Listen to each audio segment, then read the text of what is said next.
I've been amazing, and now I have you here, so the energy of the room just automatically shoots up. But it's not because I'm unhappy with my 9 to 5. It's just because I want to explore a different path in life. But that also is because I made my 9 to 5 happy, so that I don't feel the need to escape from it to do something else. And it's a choice. It's not an escape. I remember my mom had once said this. She's like, I thought you would be a little more free after you quit your job, but you're 10 times busier. And I was like, what did you think I was doing, going on vacation?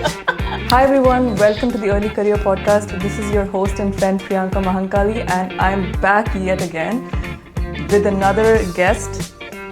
This is someone I'm very excited to bring because she is someone who has coached thousands of women to be their best selves, and I'm really excited to introduce you all to none other than Nikita Tanwani. Hi Nikita. Hey. So nice to see you. Nice to see you. Thank you so much for finally making the time. Of course. Come. And thanks for inviting me. Yeah, of course. So, how have you been? I've been amazing, and now I have you here, so the energy of the room just automatically shoots up. That's, I'm really glad that we get to do this in person because I think we've been talking about this for a while, and we thought we'd be doing it virtually. Yeah, but this is I'm so glad much. Yeah, it is so much better. And so Nikita actually was my pageant coach. For those of you who don't know, I competed last year at Miss Universe Canada, and Nikita was someone I aspired to be like. So I said, you know what, I want you to be my coach. And so she agreed to do that for me, and through that we became friends, and here we are. And I really want all of you to understand or hear from someone who has worked, very closely with so many women and helped them shape their worldview, help them build confidence. And that's why I wanted Nikita, I wanted you to be here to share some of your perspectives and your worldview around those things. So I know you coach a lot of women, right? And what's the one big sort of pattern or trend that you see with women in terms of their insecurities? Like, what is something that you find very common across all the women that you meet? I think in my experience, having coached over probably 600-700 women at this point, one thing I see across ages, whether she's a 16-year-old, whether she's 50-year-old even, women have this innate self-doubt, and it's not their fault, but it's the conditioning. So many of us have been brought up a certain way that they feel uncomfortable, what they call boasting about themselves. I think I had that too. I was like, wait, how can I talk about myself? How can I put, this I remember. and that? Yeah, we were marketing you as the youngest person to ever do this, and I was calling you that, but you wouldn't use that for yourself anywhere. Yeah, and I would say things like, what's the proof that I'm the youngest person? And you said, well, in your circle, are you? If you are, then you are, right? The reality is the proof. And so I think most women have been told to downplay their achievements and, to be humble and grounded. And we absorb so much of that it in turn does more harm to us later, because then you're growing up and in industries where you want to be the expert and the leader, you have to learn how to market yourself and be your own PR, which Pageantry teaches you. Build your own brand, and so you have to kind of unlearn everything that you've been told up till that point. And that's something that I majorly work with women across all divisions, all pageants, regardless of their country of origin. It's a common trait. Right. You competed for Miss India, right? Yes. What was that like, and what is something that pageantry taught you for your own life? Ooh, so many things. I am who I am because of, I think one is, how university shapes you. I think my 5 years at college totally changed me. But then the second thing that changed me without that much time, in a very short span of time, was doing beauty pageants. That changed me entirely. I remember one of my mentors during my pageant journey told me, don't chase success, chase happiness, and success will come after you. And I still remember that so clearly because I felt something shift inside me when I heard that in that room, sitting there as a 24-year-old. And it sounded very woo-woo even at times. And I was like, this is the kind of stuff Amir Khan says in his movies. Yeah, and you're like, I don't really know what that means, right? Especially when we're that young, in our 20s, we just, we're chasing success, and rightfully so.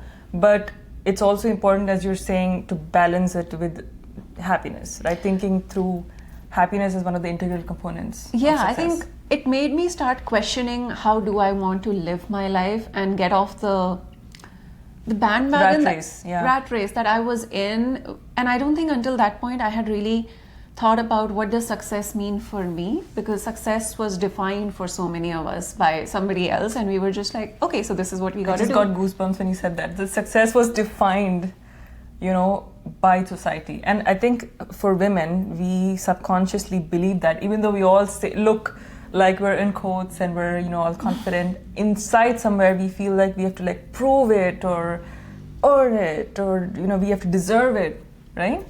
Yeah. So definitely have to earn it, and somehow we never get there. I've read so many books, so many women at the top of their fields.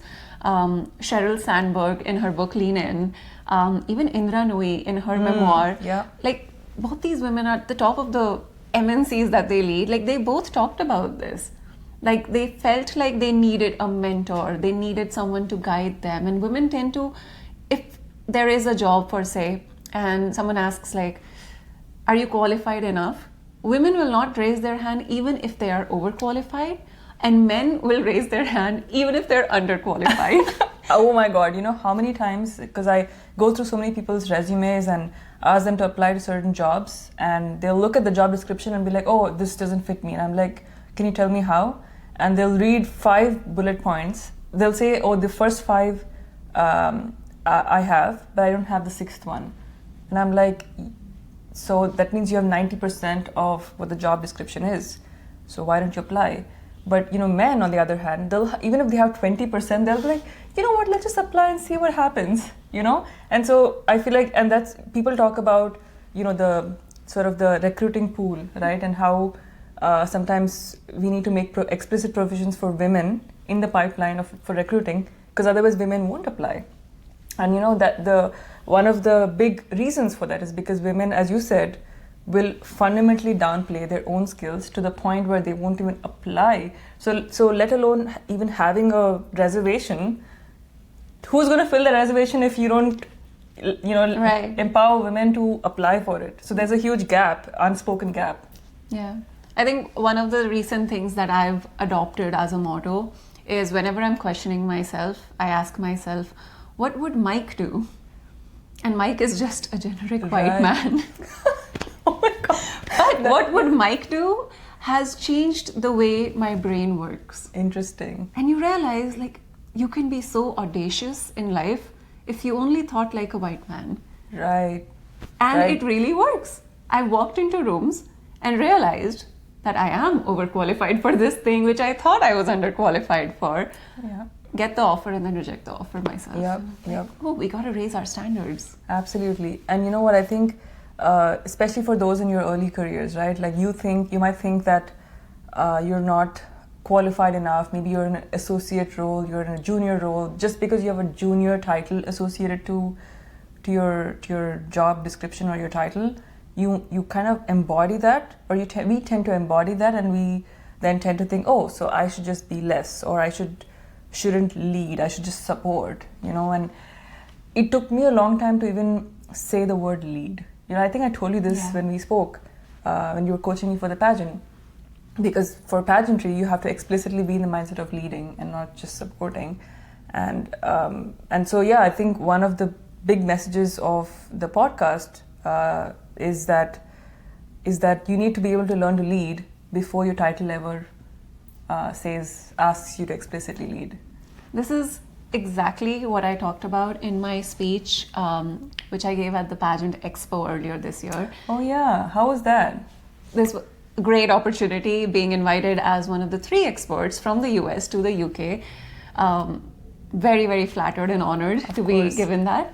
But I remember that when I was there, I didn't want to necessarily talk about things that we coach people about, right? The intent was to make a bigger impact and talk about something that people don't talk about in pageantry enough, or I would say in general in the workplace enough, is with the pageantry part, and you've competed, so you know, we teach you so much of be a leader, you're stepping into a leadership position, but at the same time, you're also being asked to do what the judges want, to say and, you know, have...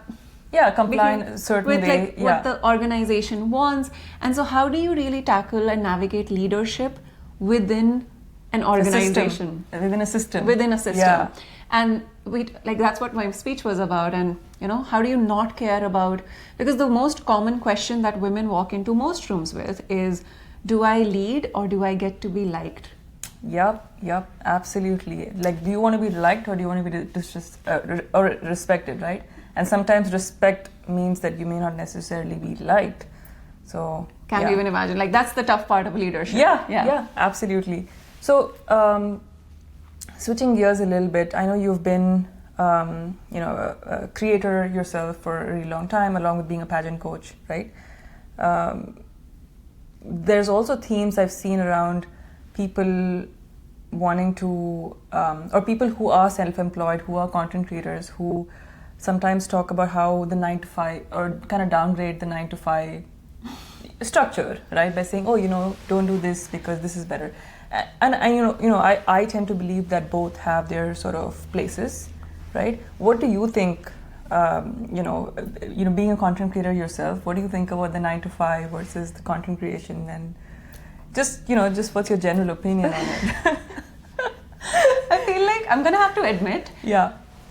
When I quit my 9 to 5 in June of 2020, maybe for a while, I did look down on the whole 9 to 5 thing. Sure. I admit, that was me, but 6 years ago.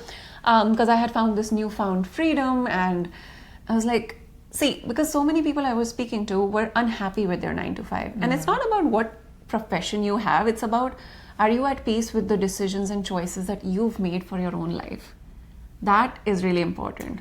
I think you hit the nail on the head, where it's about if you're happy doing what you do in your 9 to 5. Then I respect you. But if you're unhappy and you're not taking the decision to change your own life, because you can, each one of us can, then I don't understand what this person wants to do. And if something's holding you back and you let it, those are just character traits perhaps that I look for in people. But I will say that, to answer your question, neither job is higher or lower. They both have their own perks. In fact, at this point, after 6 years of being a self-employed entrepreneur, freelancer, I myself am looking to transition back to 9 to 5, because I feel like at this stage of my life, I prioritize the structure and the stability that comes with 9 to 5. It was amazingly fun the last 6 years to have built a brand. But sometimes you realize that when you're building a brand, and this is, I think, I spoke to another woman the other day, and she was in the same space. She's built her own brand for 6 years, and now she's looking to go back to 9 to 5. And I asked her, she said it was you have to put so much of yourself into building a brand, right? That there's no space for anything else in your life. And so maybe for me and her too, in our 20s, that made complete sense. But also that meant that there's no space for anything else for me to pour into. But now... This is the reality of, behind the scenes of a content creator, right? It's really hard. They are the busiest people ever. People don't realize how busy being a content creator is. You're working 24/7 non-stop. I remember my mom had once said this. She's like, I thought you would be a little more free after you quit your job, but you're 10 times busier. And I was like, what did you think I was doing, going on vacation? Right, I am busier. Because the perception is that, if you're not in a 9 to 5 then a structure, then you're more freer, you're more free time, because you're more sort of autonomy, That's true. Right? And it is true, but it also means that you are answerable to the audience that you are creating and to yourself. Yeah, exactly. I mean, I am my own worst boss ever. Worse than any other boss could be, because I have such high standards for myself. And I mean, I could take a month-long vacation if I wanted to, but I won't let myself. Right, yeah. So, I mean, I think it just depends as to what stage of life you're in and what you can commit yourself to. And as long as you're just happy with your choices, that's important. So you can be fulfilled. Yeah.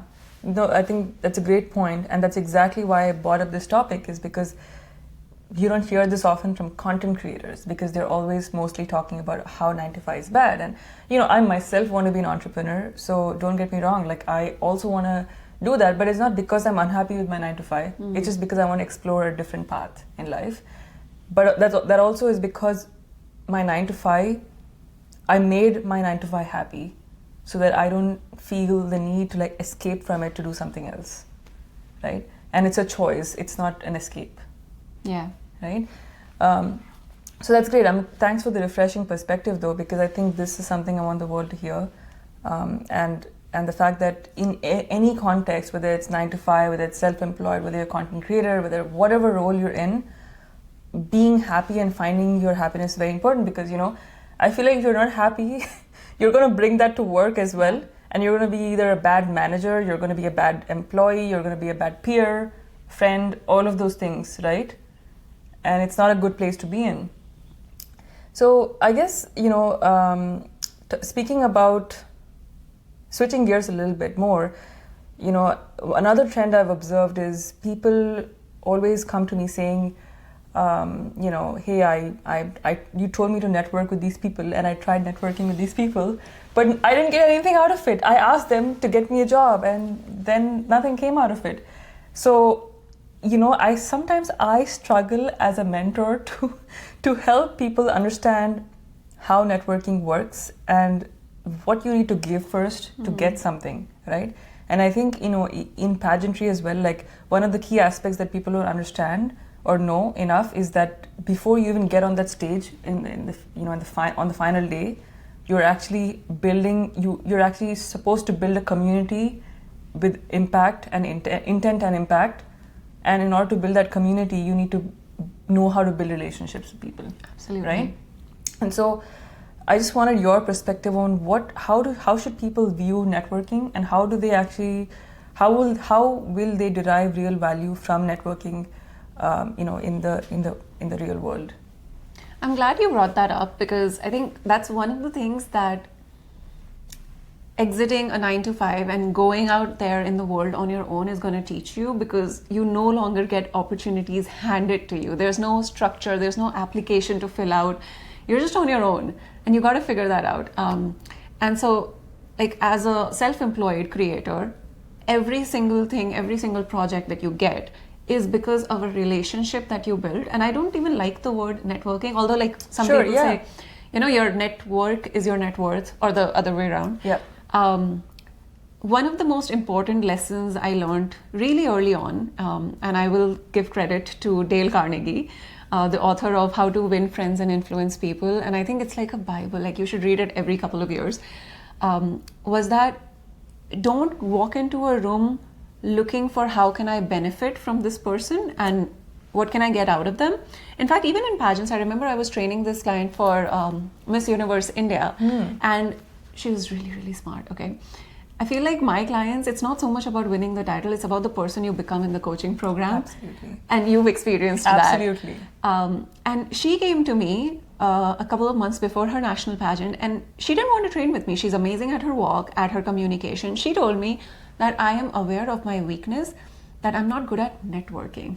I can win the competition, but there are so many networking events involved in pageantry. And when I walk into a room, I'm not really great at like small talk and then building relationships. So she gets really shy in those after parties and stuff, which has nothing to do with the competition, but a lot to do with the result. Oh yeah, right? Absolutely. You put it really well. Yeah. And so that's what we were coaching her for.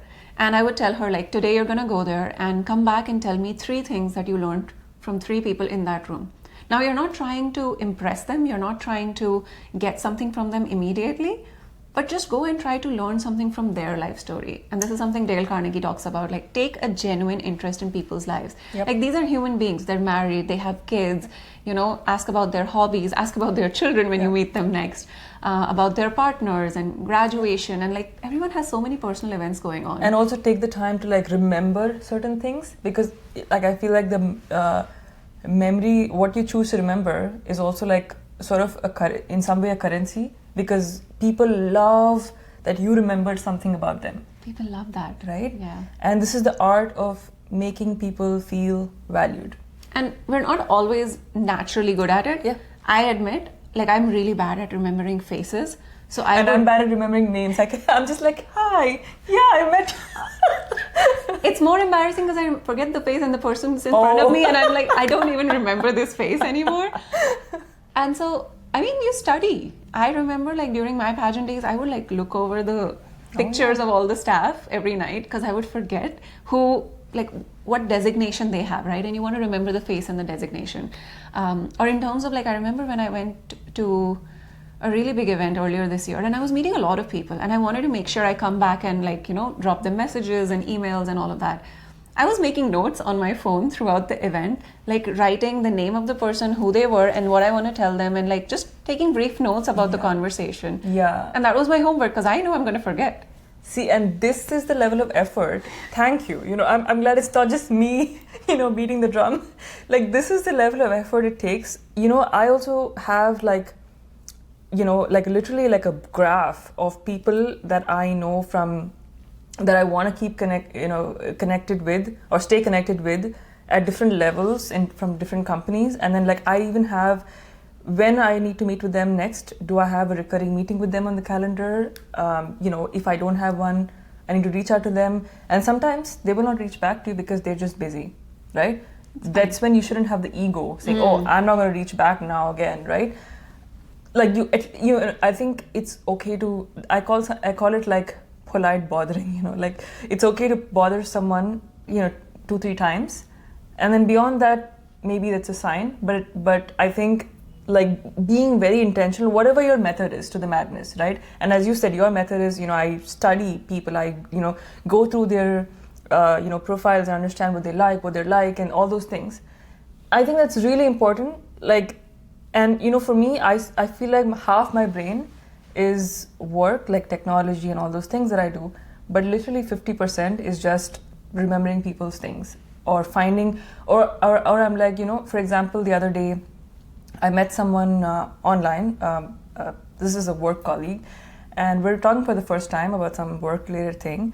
And before I got into the discussion, I noticed that he had like really nice colored eyes.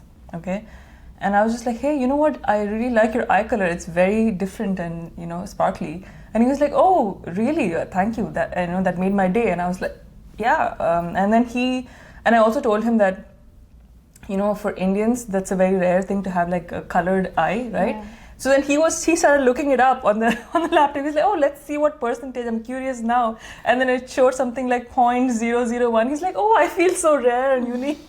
Because he's from Europe. So in Europe, it's very common to have that eye color. So you see like how you need to find different ways, nuanced ways sometimes to add value to people's lives, to people's days. And then now, he literally likes talking to me because it's not like he likes talking to me, but he remembers that conversation, and then we, you know, you kind of have a natural affinity because of that.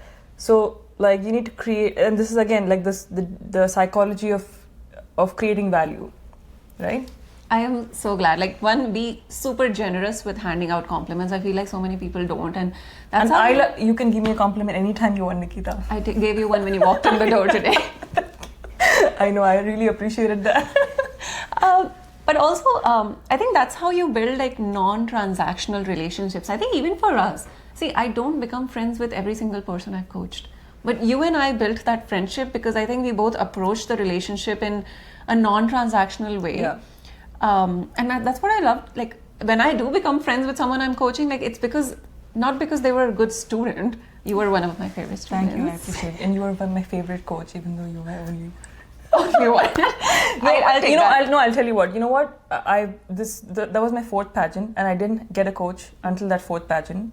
But I got one because I was like, you know, I need it. And then I'm also very picky with who I want to coach me. So when I saw you, I was like, and I've been following you for a year. So I've been stalking you for a year, and then I was like, no, I need her to coach me because I saw what I wanted to be in you already.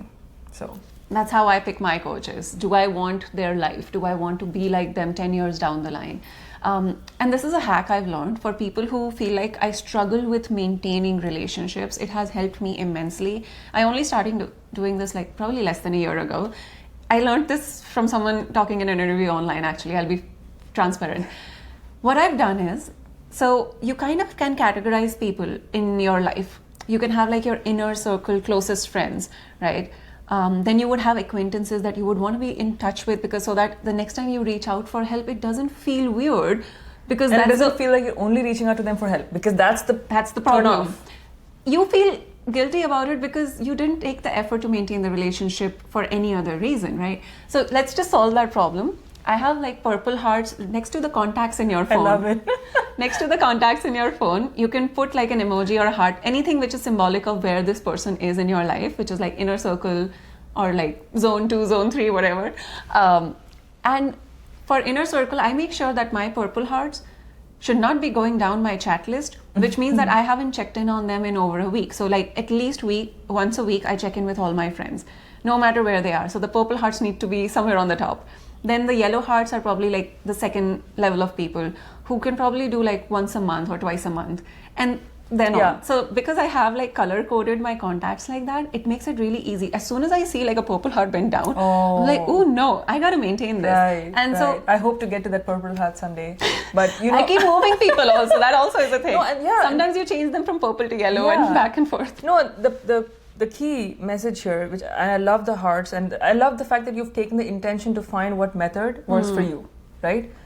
Like, and I think that's something, like if you think that, and especially if you're in your early career, right? Creating that network and influence is very important, because you don't know when you'll need it. And when you need it, you can't just go around, you know, with your desperate energy looking for it, because people are going to sense that desperation and they're not going to want to help someone who is not already someone who, you know, they trust. And again, like sometimes they will, but you want to, it's not just for help, it's also, you know, generally for long term when you're trying to like grow your career. It's important to have people in your network that then transition to becoming your lifelong sort of long-term mentors. It's the greatest investment you can make, but don't think of it as an investment. I remember when I started my coaching academy, and this was back in India, and I started it and I needed to build a team of makeup artists and photographers, and I needed all these people. And when you're starting a business, like obviously I didn't have the highest budget to pay all of these people. And I remember one of the makeup artists I had worked with the Conquer team, and she later moved to Australia actually, so I wish we could have worked longer. And she told me this one thing. She's like, the only reason I instantly said yes is because, not because it's Conquer, not because you're a Miss India finalist, it's because it's you. And we had been working together on shoots for the past 3 years. And she's like, just because it's you, like your mannerism is the reason I want to work with you. And that made me realize that all these years, I wasn't really ever planning on hiring her for my business. I didn't even know I would have a business. But people remember how you've made them feel. Yeah, absolutely. And it's the same thing with us, right? Like we didn't plan that we're going to do this a year later, right? A podcast together. But we just knew that, you know what, I want you to be in my circle because I feel like there's something I can learn from you. And that might translate to, I don't know, whatever. And we don't know after this where it's going to translate, right? And that's I also feel like that's the unknown, the feeling of not knowing where this network connection will go. I think you should be able to sit with that feeling of not knowing where it's going to go. Because, you know, if you're constantly looking for, oh, what's this going to give me? What's that going to give me? You're never going to build that long-term connection, right? Absolutely. So, you know, now that we've talked about networking and, you know, especially for people in their 20s and all of that, you know, I think one of the other challenges that people in their early career also face, Nikita, is, and I think everyone faces it at every age group, but specifically when you're in your 20s, it's harder to handle it, is feedback, criticism, and, you know, just you've been in the public eye, you know, as a content creator, so I'm sure you receive all kinds of positive and negative, you know, comments. And so how should one look at feedback, look at criticism, look at comments in general, and how should they grow from it? I'm gonna probably have a very emotional approach to this. Like I could give you all the theoretical, like, oh, constructive criticism versus not so constructive criticism. And sure, there is all of that. But lately what I've been doing, which has helped me, because I feel like when you have a public life, you open yourself up to public opinion too. It's just part of the job. You can't say like, don't tell me what to do when you put yourself out there. And somehow more recently, I mean, I didn't receive hate online for many, many years until last year, so I don't know what happened. But when I spend energy around someone, this is more for like in person. See, online, people who barely know you, their opinion doesn't even matter. I mean, when you're that audacious in life, the kind of moves I've made in my life, like switching careers and just doing everything unconventional, I feel like there's a part of you that just knows that you can't really pay that much attention to anybody else's opinion because you're on a different path altogether. I can't, like, you don't even know my life and I don't want your life. So why would your opinion matter?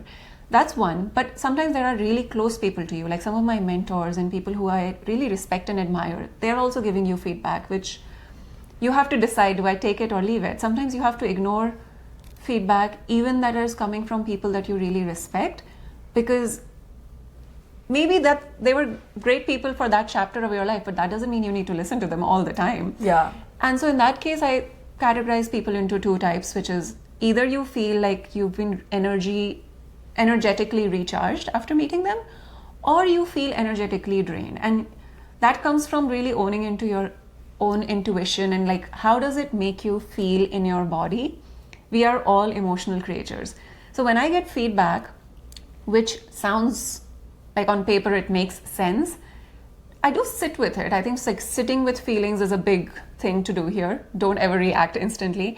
But at the end of it, like your body just knows that I know this sounds good on paper, but I felt drained after that conversation. So maybe it wasn't what I need to do in my life. That's great advice for somebody else, but maybe not for me.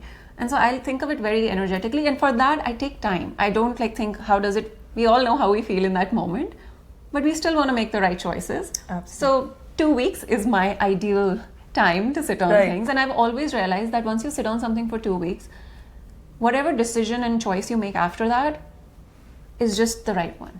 And it's different from the one that you would make on the day that you receive the feedback, right? Yeah. Because at that point you're emotionally reactive as opposed to responsive 2 weeks later, right? Then it's at that point it's an informed response, right?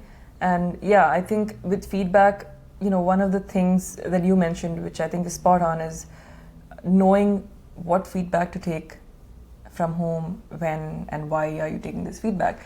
Because, you know, I think to your point, people's feedback and even opinion in general is completely based on how they view themselves. Absolutely. And their life experiences that have shaped them to then give you a limited view of their worldview as an opinion or feedback to you. Yeah. Right? Which then you take, and then if you take it in a way where you're like consuming it and,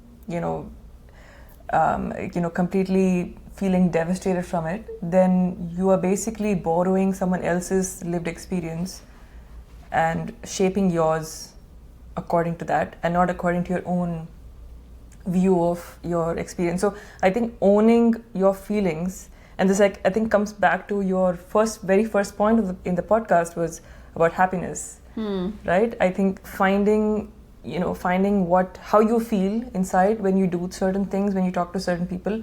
And I even say this about, when people ask me, how do I pick a mentor? Literally, all I tell them is, it's very simple. Do you feel judged around them? Like, if you feel judged around someone, they shouldn't be a mentor. They can be your, like a peer. They can be a friend, well, an acquaintance, but they shouldn't be a mentor for sure, because a mentor is someone with whom you should be the most vulnerable. Because if you can't be vulnerable, they can't help you. It's like a therapist, right? It is. Yeah. And even the therapist is going to only help you to the extent to which you share your problems. Yeah. Right? They can't help you beyond that. Yeah. Right? So I think one skill that as I grew older, I realized that this is what I have. Do I have all the answers? Never. But I think because of the relationship building and the network that I've created, I know who to ask advice for what part of my life. I have different people for professional advice, completely different people for personal advice, for time management. because I've picked my mentors for every chapter of life. For instance, like if I have a time management issue, I'm going to ask someone who's running a business with 3 kids. That's who I go to. Exactly. Not someone who, who doesn't do that in real life, right? It's so spot on. It's like, if you've done it, then obviously you're going to know how to talk about it. So, and it's great that you said that you have different people that you reach out to for different areas of your life and your career. And, I think also for me, having mentors actually and network in general made me feel alive, in times where sometimes I was not feeling great about myself. Do you feel that way too? I think mentors is what helps you grow. Yeah. I don't know what I would be without my mentors. Exactly. Yeah. So I think everyone deserves one, and if like not more, invest in coaches, invest in, and I'm not even saying that because I'm a coach, but in general, I think like a lot of people are like, why do I need a therapist or why do I need a coach? But I would invest in a coach any day. Like that is the best investment you can make, as long as you know how to recognize and pick the right one. But that can be life-changing. Yeah. And so the message is, please reach out. If you're in your early career or really any stage of your life, please reach out to people, talk to people, get to know them, then find what you like about them, tell them, hey, I really like this about you. Can I stay connected to you? And can you be my mentor, whatever that is. But be proactive and be explicit about your ask, right? Yeah. Just text them, like, we can grab a coffee together and you pay for the coffee. And like, these are just small things I learned along the way. Like if you're texting someone, make it convenient for them. Exactly. Like their time is precious. So make sure you respect their time. You respect the value that they're bringing to the table. And don't have ego as well. Like if they don't reach out to you immediately, don't, like, if one thing I live by is, if you are the one that needs the help, you can't have an ego about it, right? Because you are the one that needs it more than the other person. And also, I think when someone's ego comes into just relationship building, I feel like it also tells a little bit about the person's lens to the world. Because when I text someone, and I know that I used to, of course, we've all grown. Earlier, like perhaps years ago, if someone wouldn't respond to me, I would be like, oh, they don't like me at all. And I've grown and healed and done the work. And now when someone doesn't reach out, I don't assume the worst. So you have to tell your brain that it's not because they don't like you or they don't want to help you. They were probably just busy. And I've done that. I kind of reached out like a second time because they didn't respond. And then they will get back and say like, oh, I'm so sorry, I was traveling. And I've actually like been so shamelessly, I text the person back. I'm like, I assumed it was not intentional. I made an assumption that you ignoring my message was not intentional. That is how I choose to look at the world. Because when I look at the world with that positive lens, that's just the kind of energy I want to put out. That's the kind of world I would rather prefer to live in. That's so spot on, and then even the other person actually feels like, oh, you know what, this person, because even the other person that is being reached out to, they will also have their own moral compass. It's just that they were busy. So, when someone actually reaches out to me like twice or thrice, I'm like, oh my God, thank God you reached out to me and sent me a reminder. And I actually appreciate the reminder, because I would have wanted to reach back, but I just was busy, or, like maybe in the middle of commute or in the middle of a meeting. So I would have forgotten. So when people reach back to me later, I'm like, oh my God, I'm so glad you did, because I myself feel guilty that I didn't respond the first time. So to your point, most people are just busy doing something, and so reach out and don't make assumptions. And mostly, even if they're not helping, has nothing to do with you. Like maybe they're not in the stage of life that they want to help, which is totally okay, right? Like most people aren't even thinking about you. Yeah, exactly. They have their own life challenges, right? So this is not about you. And that's a great point. As we're kind of reaching towards the end of our podcast, I do want to talk about a question that I wanted to ask you for a year. You've had so many chances. I know, but now I'm like, okay, this is the right time. So, this is related to pageantry, but it's also something that I wanted to ask you in the context of this podcast, because I want all the people listening to understand what people look for and what people comprehend when they see someone, or what do they look for someone what do they look for in someone when they see someone? Because this will help you build networks in the right way, present yourself when you're networking in the right way, right? So with that, the question is, Nikita, as a pageant judge, I'm sure you've done that before, so what do pageant judges look for when they are interviewing a contestant? That's a loaded question. I know it is. That's why I'm like, I waited this long. Yeah. Here's the thing, every judge looks for something different. Because when we judge a pageant, the organization usually tells us what they want in a title holder, and those instructions are given to the judges. So a certain competition would say, I'm looking for someone who's warm and friendly and relatable. Another organization will tell the judges, I'm looking for someone who's glamorous and confident and can be the face of big brands. Those are two very different qualities. Right. So the judges are going to make choices based on what they were told to do because it's a job. Right. But I think, what do you think that people should look at? I honestly feel, and my opinion on pageantry has evolved over the years. I feel like the idealistic pageant that I would want to have and I would be judging, I would look at how much of their own light the person wants to share with the world. Interesting. To me, that's important because when you have a platform, whether it's through a beauty pageant, whether it's through social media or anywhere, when you even have through tech, even through any other profession that you're in, right? We all have the ability to influence. And I think when it comes to becoming a beauty queen, or let's say any leader for that matter, the most important quality that I look for is how much do they care about creating impact? What are their priorities in life?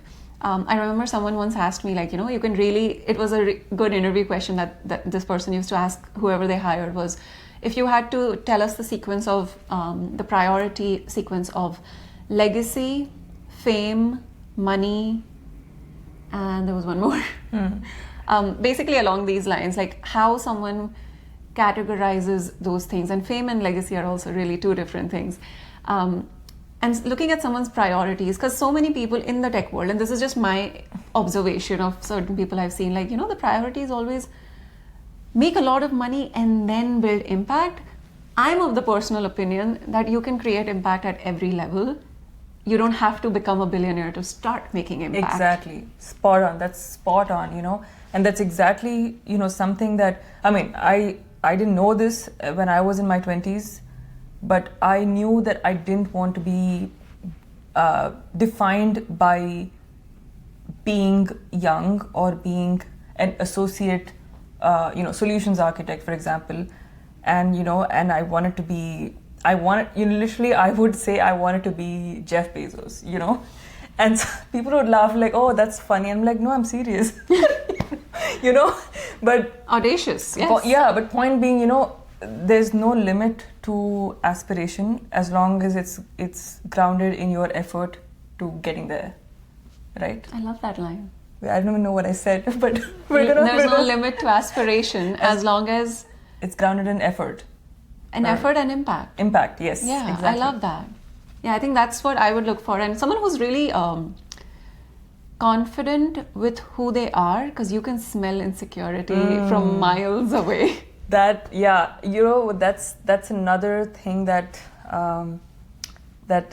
people say, like, oh yeah, you can fake this, you can fake that. But I feel like if you're insecure, it's going to leak through some sentence that you say, and people who are emotionally intelligent, they can sense it from a mile away. People with high EQ can smell it. Oh, absolutely. Yeah, not everyone can, but it shows up in the small conversations. Like, you're talking to someone and you feel that they're trying to fit in.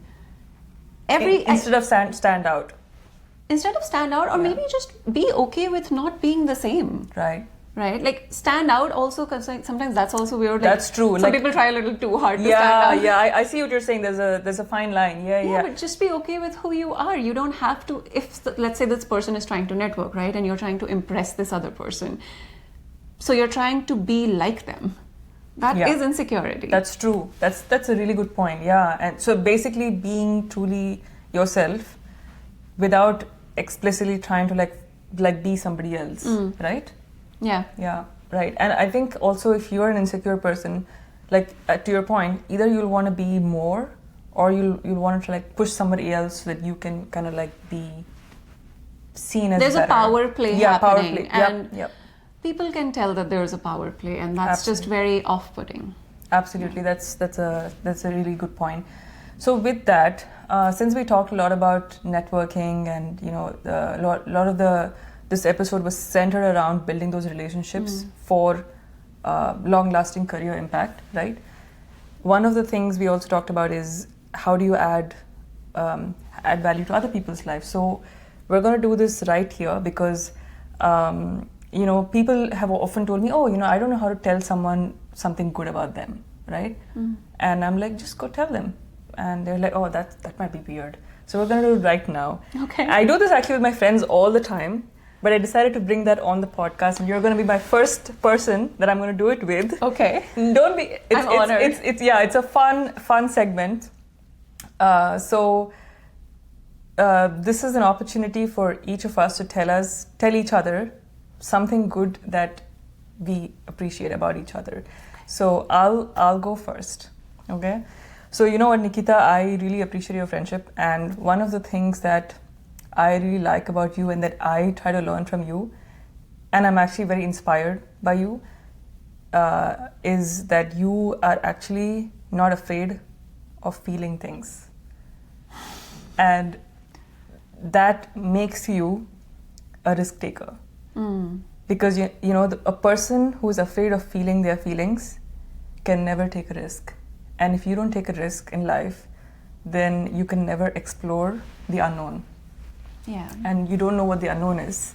So I feel like that's something that I'm trying to learn more, is to be open to risks, new risks, and through that new opportunities. And so that's something I really admire about you lately, and the fact that you're so intentional about growth, and like you're younger than me, and I feel like you're more you're more you're a better version of who I was when I was your age. So that's great job with whatever you're doing, and and however you're inspiring all the women, and I think they say that women are their own worst enemy, right, in a lot of contexts. But women can also be a strength to other women, and so you are truly doing that, and you've done that for so many women, and so that is something I'm also very inspired by. So thank you for that, and thank you for inspiring me all the time. Oh my God. How do I? No, but I wanted you to know this, because this is something that we're always on this path of learning, right? But sometimes we want to know. We want to know that we're doing good. That people that we're friends with see us, well, and and they think well of us. So if my friends see this, they'll be like, oh my God, she's doing this with Nikita. Because they're like, oh my God, Priyanka's doing this with us all the time. So I do this very normally, and I feel like everyone should do this with their friends. They just kind of sit and just say, hey, you know what, like maybe over a drink or something, and just say, okay, let's all tell each other one good thing you think about everybody. That's beautiful. Right? Everyone should do that. Yeah. In a way, like me and my friends, like we share letters. We write letters to each other. Like we're very pen pally people like that. And I love that. And what I love the most about you, Priyanka, like since the first time I met you, and that was when I was training you for Ramp Walk for Miss Universe Canada. Terrified. The first time we met in person, actually. Yeah. Since that day till now, I think you're, like I said, generous with showering compliments, because you don't have to. And I've seen that you do with other people. And the way you build a tribe of like-minded people, I feel like you're the glue that you see that this person would completely fit with the rest of my tribe people, and you bring them in. The way you connect everyone, you're a risk taker yourself too. Because like if you look back at your career journey, you've done some pretty amazing things. And I personally feel like EQ is the most important skill set for human beings to have in this day and age. And I haven't seen someone with a higher EQ than you. Thank you so much. For someone like you to tell that to me, that I really appreciate that. So, you know what? There you go, guys. So you see, it wasn't awkward. We felt good, and we're gonna remember this moment, right, for days and weeks to come. So, there you go. Networking in action. How do you add value, right? With that, Nikita, our last round or segment of this podcast is the one that you would not like, but you have to do it. Okay. It's anything the for you. rapid fire round where you're going to be asked some questions that are based on my observations recently, some trends I've been seeing, questions that people are asking over the internet, and a little bit centered around women empowerment as well, because I'm a woman and I will always be standing up for other women just like yourself, just like what you do as well. So are you ready for the rapid fire? So Nikita, are you ready for this? You can answer if there's one line extra that you want to add to something, you can, but mostly it's meant to be fun, engaging, all those things, right? So you guys ready? Okay. All right. Question number 1. What's more powerful? Fake confidence or real vulnerability? Oh, vulnerability for sure. Okay, knowing you, I knew that you would say that. Okay. First impressions, overrated or life-changing? Life-changing. Okay. What's one thing people misunderstand about feminism? That is women versus men. I don't think feminists are men haters. In fact, it's an invitation. Like join the movement, please. Yeah. Wow, I love that answer so far. Okay, which is harder, starting over or staying? Staying. And I don't want to do the harder thing. I like that. What gives someone away immediately as insecure? I think, like I said, like when they try to Hindi mein bolenge haan mein haan mila rahe hain. Right. And what would be the English way of just being a yes person? Being a yes person. I think not having your own opinion on things is what insecurity looks like to me. Got it. Okay. Would you rather be respected, liked, or unforgettable? Respected. Okay, interesting. Should women pay on a date? No. All of this is too expensive. We already paid. That's funny, we already paid. Okay. Should women be financially independent? Absolutely. And why? I want a one-liner for this. It's very, very important question. If you want to control your life and make your own choices, you got to have the money. Spot on. Love it. Okay, we're at question number 9. We have a total of 15 questions, so we're almost there. Okay. Is self-doubt ever completely gone, even for successful people? Nah. Everyone's having self-doubt underneath. Of course. I love that. It's the fuel that drives you to be better. See, if you look at it as a positive thing. Yep, there you go, guys. Do social media algorithms make it harder to be authentic? They do try. But they fail because of people like you? So there are people online, I feel like there are creators that are performing for the algorithm and for the numbers. And sure, that is important. It helps you monetize. There are people who are using social media as just a platform to express themselves. I don't think the algorithm gets to control those people. Which do you think is better then? Again, there are different stages of life. You could be trying to play the numbers game for a while, and there are days where you're like, this is not for the numbers. Like even, like if you're making, let's say 5 posts a week, maybe one of them is not for the algorithm. Maybe one of them is just for you because it's your journey and you're documenting life and memories. And maybe the other 4 are a little bit of a strategic game. So it's okay to do both? Yeah, absolutely. Gotcha. Depends on what you're using social media for. Got it. Good point. Okay, can kindness be mistaken for weakness in leadership? It can be. Like, that's for people to make assumptions, right? People can think anything about you. But if a leader knows how to draw boundaries, then they'd be able to be kind and lead at the same time. There you go. Is confidence built internally or validated externally first? Both. If you had to pick one first. Honestly, maybe externally first. I agree. I think people giving you compliments and just like the things that you said, it does build confidence. People need that. Absolutely. And the reason I asked this question is because a lot of motivational speeches talk about, you just like have innate confidence. And I always tell people, hey, you know what? You can't have it. It builds along times with difficulties in your life and you become more self-aware. But I think my first introduction to me ever feeling confident, when I think back, it's probably someone said something really nice to me and I felt good about it. There you go. So compliments, guys, give people more compliments, right? Cost nothing. Just to add to that, one of the points that I felt very good, like confident, is Miss Universe Canada. I was in my swimsuit and I was facing the other way. I was waiting for my name to be called. And when your name is called, they put the huge, your face on the huge screen in the backdrop. And then they say, Priyanka Mahakali. And then you like turn and then you see the whole crowd cheering for you. And you're like, oh my God.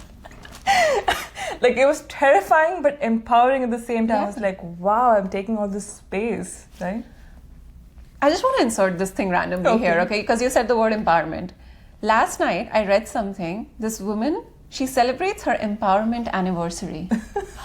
Oh, I think that's the best thing ever. That should be the next big thing. It should be, right? I mean, like more and more women are single these days. I'm going to make an empowerment anniversary. Every woman should have one. And like you just celebrate that for yourself. It's so cool. It's so cool, yeah. And I think women need other women who understand what empowerment looks like and celebrate together. Yeah. Okay. What do pageant judges actually notice within the first 30 seconds of a candidate walking into the room? Her posture, how she carries herself, how she makes eye contact. Posture, eye contact. First 30 seconds, yep. You can tell a lot. Posture and eye contact. Yep. So the reason I asked this question, guys, even if you're in tech, posture is very important. Stand straight. When you meet someone, make eye contact. Don't look somewhere else. When you make eye contact, it signals confidence to the other person. Yep. Right? Do ambitious women intentionally intimidate people or just expose insecurities in others? They just expose insecurities. Yeah. We're not, I'm saying we, we're not doing anything intentionally. It is we. We are ambitious women. Yeah. See, we still do that. You see, there you go. Yeah. This is a live in action. Right? So, or saying, I always say things like, oh, I'm just this. And I'm like, wait, no. I am this. But then the just is still like coming, It's in my tongue. So, okay, and on to our last and final question. You ready? Yes. Okay. So, if a young woman listening right now feels behind in life, what is one sentence or one piece of advice you'd want to give her? Not so much of a rapid fire because I'm going to think for Go a second ahead. Before this. Yeah. I mean, it's going to sound so cliche, but everybody's on their own journey and you probably feel behind because you're taking the road less taken. Yeah. I think that's what happens a lot of the time. And a lot of women are taking new roads, new paths that have never been taken before. Like, as you said, a lot of women are, deciding to be single for some time or, and that's a very hard thing to do. And women didn't do that before, right? For example. And yeah, that's a really good piece of advice. Thank you so much, Nikita. Is there anything else, any last words that you want to share? Anything you want our audience to know? My advice for women watching, or even men actually, is just to be, because I'm a huge risk taker, like we talked about that. And that's what my advice to everyone is. I tend to say that if you spend enough time with me, I will brainwash you into following your dreams. And so be audacious, be a risk taker. You've only got one life. and make fast decisions. When you tune in into your emotions, I feel like we all know what we want to do. We're just so scared that we take forever to actually take action. And I think some of the best things I've done are just like fast decisions. I think that's important for entrepreneurship, for growth in life, in career, anywhere. So take care of yourself and see you again in another episode. Until then, have a good week and talk to you soon. Bye.